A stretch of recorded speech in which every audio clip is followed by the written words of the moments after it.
To quote General Anthony Wayne in a letter to George Washington, "Sir, your men behaved like men, determined to be free." How do you apply that in your own life? That should be our collective New Year's resolution. We need to take the next week and completely unplug. Just don't think of anything except the true message of Christmas, that no matter how many mistakes you've made, there is forgiveness. But you have to choose it. You have to apply it. When people say, "Oh, I've been forgiven," yes, you have. But have you forgiven yourself? Have you done the work so it doesn't bother you anymore? You must forget it, because it's your partner with God. And if you can't get over it, you won't be able to approach him, because you'll be too embarrassed. You'll be too sorrowful. And I believe that Christ will weep, because he's already paid the price, and God has already forgiven you. And Lord will be there with open arms going, "Come on, bring it in, come on." And too many of us won't. So remember the true meaning of Christmas: forgiveness, redemption, and the ability to start all over again. And on New Year's Eve, make a reservation, make a resolution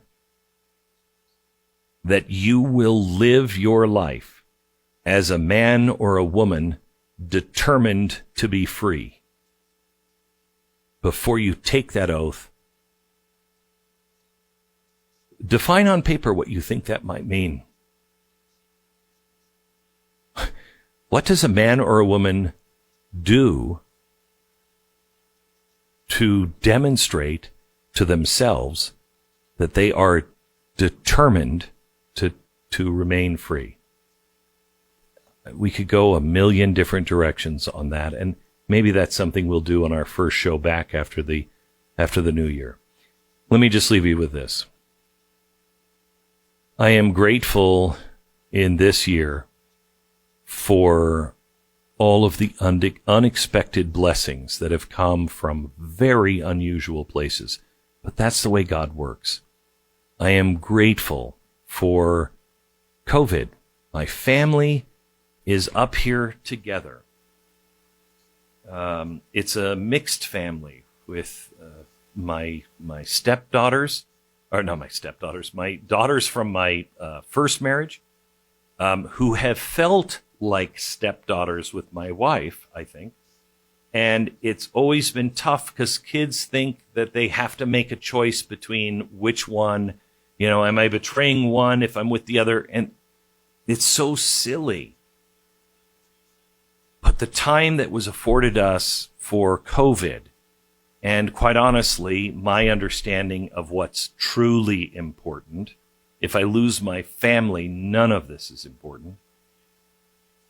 The time COVID gave us, we are so close. We used to walk on eggshells. I'm an alcoholic family member, and you just don't rock the boat. No, don't say that. Don't say that. We actually talk to each other, and we have been closer as a family than we've ever been. It's a true blessing that COVID brought us.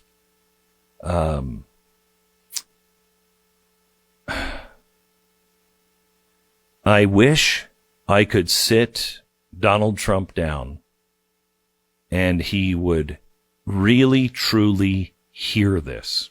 I don't know if he would really hear this.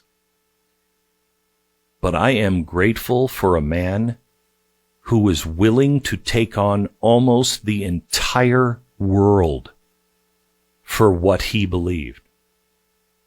I am grateful for a man who actually listens to the little people, hears the plight of the person that is the entrepreneur, the person who's the dreamer, and wants to be free.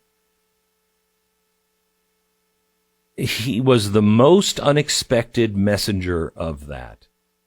And I think outside of Abraham Lincoln and, George Washington, the best defender, the strongest defender of what we have always said were our real principles of our government.